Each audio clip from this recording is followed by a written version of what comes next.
Bonsoir messieurs et dames, tout de suite les sommaires. 3 Américains condamnés à mort lors du procès de la tentative du coup d'État du 19 mai 2024 à Kinshasa-Gombe ont bénéficié de la grâce présidentielle en allégeant leur peine selon l'ordonnance présidentielle lue le mardi 1er avril sur la radio-télévision nationale congolaise. Et en société, interdiction formelle de la circulation des gros camions sur l'avenue Lukafu. Cette mesure a été prise par les maires de Likasi à cause du mauvais état de cette route.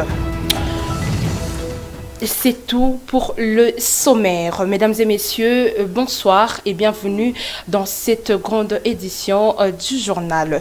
Vous l'avez sûrement entendu au sommaire, le chef de l'État, Félix Tshisekedi, a pris plusieurs ordonnances dans la nuit du mardi 1er avril diffusées sur la chaîne nationale RTNC. Ces décisions concernent notamment le secteur judiciaire. Parmi les mesures annoncées figure une ordonnance de grâce présidentielle accordée à 3 citoyens américains condamnés des coups d'État. Il s'agit de Marcel Malanga, Taylor Krista Thompson et Zalman Paulin Benjamin. Lydie Djamba pour le commentaire.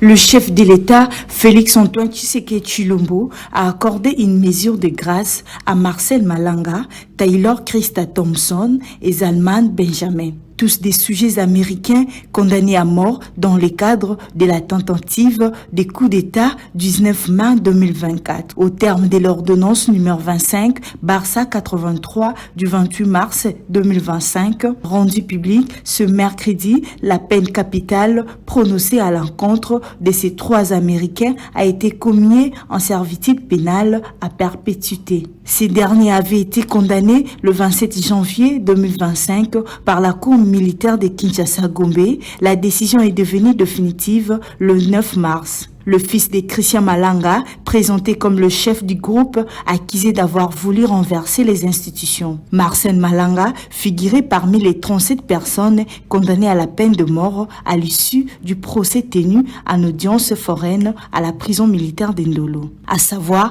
l'article D de l'ordonnance précise que le ministre d'État, ministre de la Justice et garde des Sceaux est chargé de l'exécution de cette mesure qui produit ses effets à la date de sa signature. Le président du Conseil supérieur de l'audiovisuel, Christian Bossembe, a échangé le mardi dernier avec le conseiller spécial du chef de l'État en matière de sécurité. Le président du CESAC a rassuré de l'accompagnement de la presse congolaise à ces consultations. Dans la poursuite de ces mêmes consultations, d'autres personnalités ont été reçues ce mercredi par Désiré Cachemire et Bérande. Les détails avec Marcel Quilombre. Les jours se succèdent, les rendez-vous aussi s'enchaînent au bureau du conseiller spécial du chef de l'État en matière de sécurité qui reçoit des personnalités politiques mais aussi les personnalités de la société civile. Le président du Conseil supérieur de l'audiovisuel, CESAC en sigle, a également été reçu par le professeur Désiré Eberande Kolongele. Christian Bossembe a exhorté les Congolais à œuvrer pour l'unité nationale. Ma présence ici était justement pour assurer que les médias vont effectivement servir d'outils de sauvegarde de l'unité nationale et que le plateau ne serviront pas forcément à des avalanches, des insultes et des attaques. Et il est très important de leur assurer que ce n'est pas pour avoir de postes, mais c'est plutôt pour avoir des responsabilités et assurer les autres à avancer. Le journaliste, il n'est pas un homme hors la loi. C'est un homme qui reste dans le cadre de la loi et la liberté d'expression dans notre pays est circonscrite. Donc on ne peut pas, au nom de la liberté d'expression, déchirer. On ne peut pas, au nom de la plume, diviser. Nous devons rester unis. Nous n'avons qu'un seul ennemi, ce sont les terroristes qui endeuillent la République. Et pour ce mercredi 2 avril 2025, le conseiller spécial du chef de l'État en matière de sécurité a reçu tour à tour l'ancien candidat à l'élection présidentielle de 2023, Joël Bilé, le président de la Commission nationale des droits de l'homme, CNDH en sigle Paul Nsapou, le professeur Luzolo Bambi, mais aussi la délégation du parti politique CONAD, conduite par son président Moïse Mouenidela. Tous ont montré leur intérêt au soutien de la paix en République démocratique du Congo. Au total, 7 panels constituent pour les travaux de la table ronde de reconnaissance du génocide. Ces panels vont définir des stratégies d'action au niveau national et international par la reconnaissance du génocide congolais. Agnès Kassaza. En ce troisième jour de poursuite des travaux de la table ronde de reconnaissance du génocide, plusieurs panels sont travaux en atelier. Au total, 7 panels ont été organisés, à savoir le panel 1 a été consacré à l'éducation à travers l'enseignement préscolaire, primaire, secondaire et professionnel.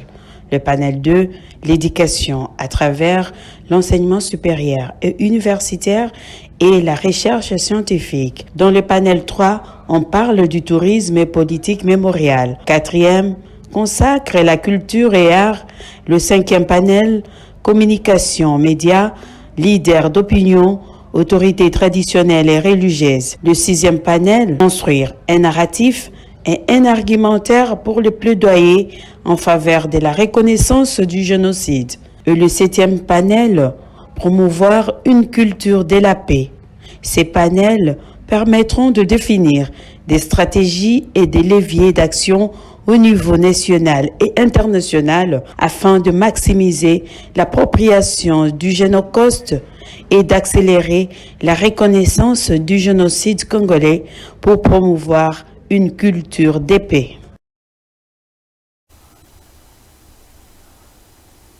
Et puis, dans un autre registre, un contrat public-privé a été signé ce 1er avril 2025 pour la modernisation du port industriel de Kalemi dans les suds de la RDC. Un partenariat stratégique signé entre le vice-premier ministre des Transports et les consortiums Jantai Mining et Tembo Majengo Company. Agnès Kassaza, une fois de plus. Ces projets de modernisation du port de Kalemi visent à stimuler les commerces régionaux et transformer la province du Tanganyika pour les échanges commerciaux.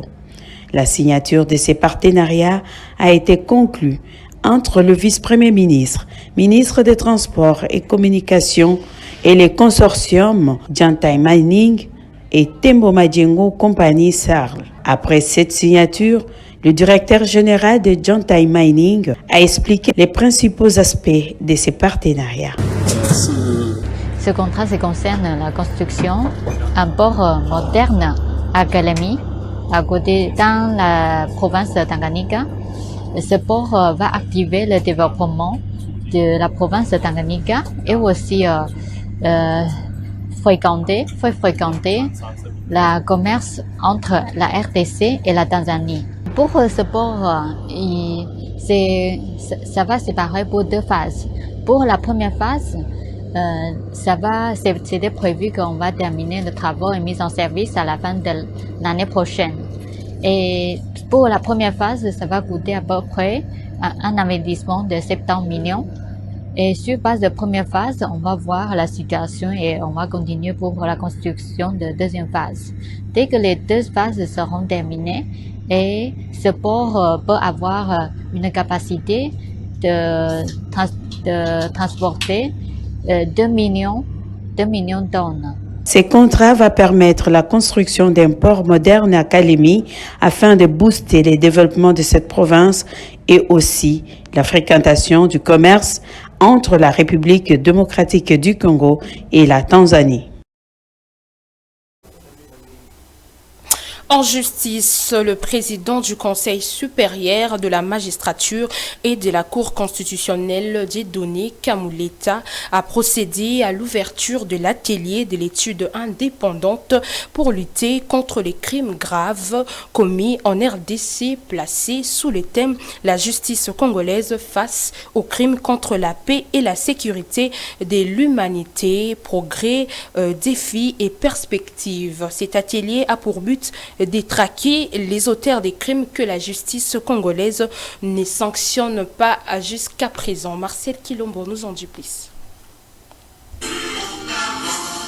La lutte contre l'impunité des crimes contre la paix et la sécurité de l'humanité constitue l'un des objectifs prioritaires de la politique nationale de réforme et de la justice 2027-2026 adoptée par le gouvernement de la République démocratique du Congo. Le président du Conseil supérieur de la magistrature, il est primordial que les auteurs de ces crimes, qu'ils soient responsables des violations des droits humains ou des crimes contre l'humanité, soient traduits en justice, quel que soit le temps écoulé depuis le fait et indépendamment de leur statut. Les auteurs de ces crimes doivent être recherchés et traduits en justice, quel que soit le temps écoulé et quelles que soient les circonstances qui pouvaient servir de parapluie. À l'issue de cet atelier, le Conseil supérieur de la magistrature attend des participants des recommandations concrètes pour mettre fin aux massacres incessants, aux exécutions extrajudiciaires et aux violations massives de droits humains qui continuent de s'aimer la terreur parmi la population. Des recommandations phares en termes de l'implication de la communauté internationale pour faire cesser les massacres qui se commettent. Deuxième chose, c'est l'implication des juridictions civiles également, qui doivent être aux côtés des juridictions militaires pour juger les crimes graves. Et la coopération que nous cherchons avec la Cour pénale internationale, qui mène aussi des enquêtes aux côtés, de manière subsidiaire, aux côtés des juridictions nationales. Donc le concours de tout le monde pour permettre à ce qui se passe chez nous, ce qui se passe au nord Kivu, au sud Kivu, et même à l'est de manière générale, de cesser. Il s'y est de signaler que cet atelier marque une étape décisive dans la lutte contre l'impunité en République démocratique du Congo, en mettant l'accent sur les actions concrètes pour renforcer la justice et restaurer la confiance des citoyens dans les systèmes judiciaires.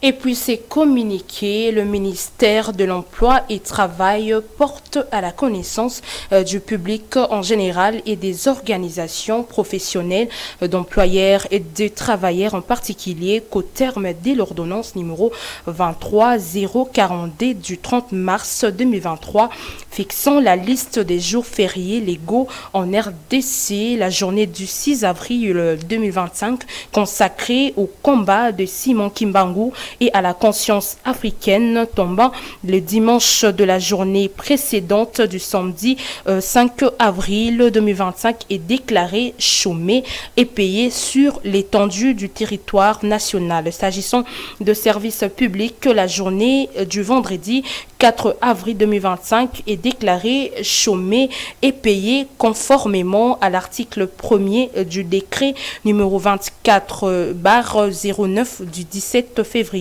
portant au règlement d'administration relative à la discipline. Et en sécurité, à Lubumbashi, dans la province du Haut-Katanga, les recours aux armes légères et des petits calibres par certains civils est devenu un moyen de défense personnelle et recours à ces moyens pour se protéger contre les criminels, plutôt la criminalité déplorée dans la ville. Depuis un certain moment, tout civil désiré de détenir une arme légère ou petit calibre est obligé de remplir toutes les formalités administratives auprès de la police nationale congolaise. Alpha Poissa nous en parle. Le moment de détresse que traverse certains le choix en raison de la montée de la criminalité urbaine amène certains habitants à opter pour l'acquisition d'armes légères. Si certains le font de manière légale, d'autres par contre optent pour la voie illicite.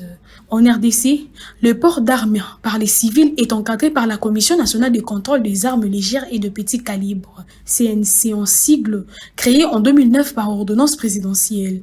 Cette structure, sous l'égide du ministère de l'Intérieur, est la seule habilitée à octroyer et contrôler le port d'armes chez les civils. Finé Badi Banga, directeur provincial de la CNC à Lubumbashi, explique la coordination interministérielle dans la fonctionnalité pour détention légale d'une arme légère. Selon la répartition des tâches parmi les ministres, c'est le ministre en charge de l'Intérieur et sécurité décentralisation qui a cette charge d'assurer la sécurité, que ce soit au niveau national tout comme au niveau provincial.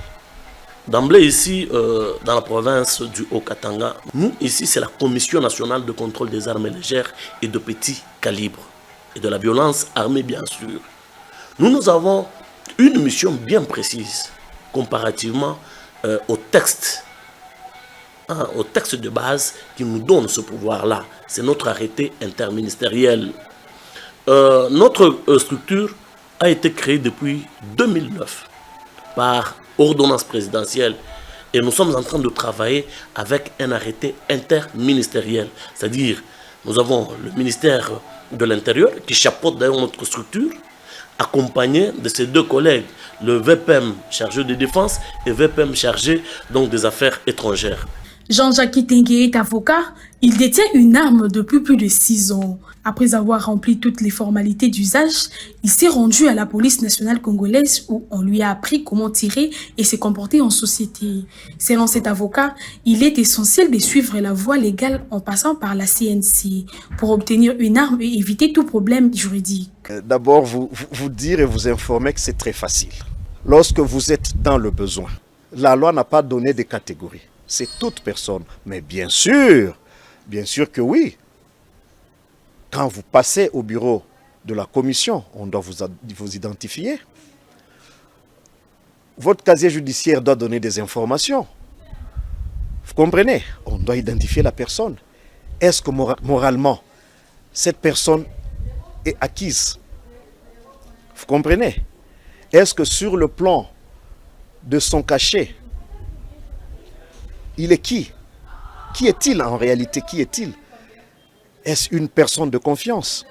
Est-ce une personne habilitée à posséder? Parce qu'au risque de tomber dans des erreurs, telles que, vous savez que nous vivons dans une ville ou dans une province où règne l'insécurité.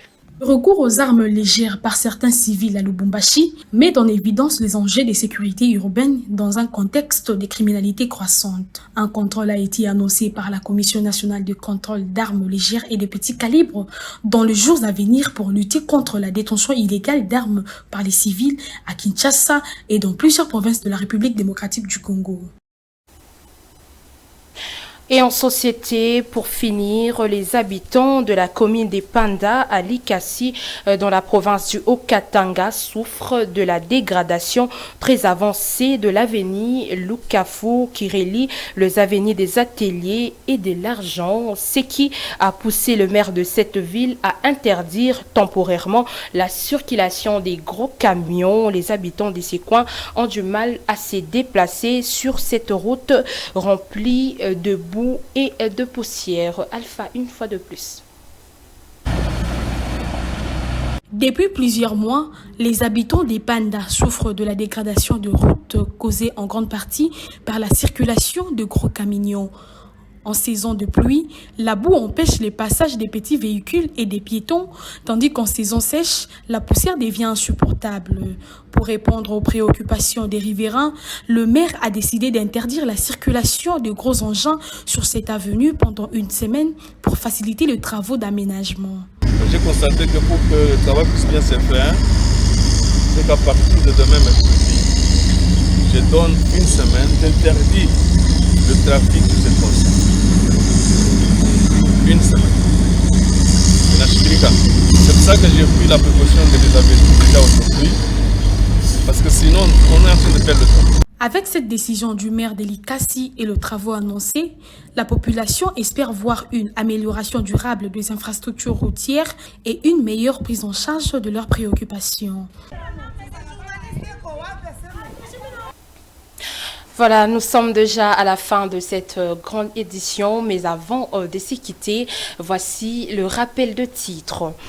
3 Américains condamnés à mort lors du procès de la tentative du coup d'État du 19 mai 2024 à Kinshasa-Gombe ont bénéficié de la grâce présidentielle en allégeant leur peine selon l'ordonnance présidentielle lue le mardi 1er avril sur la radio-télévision nationale congolaise.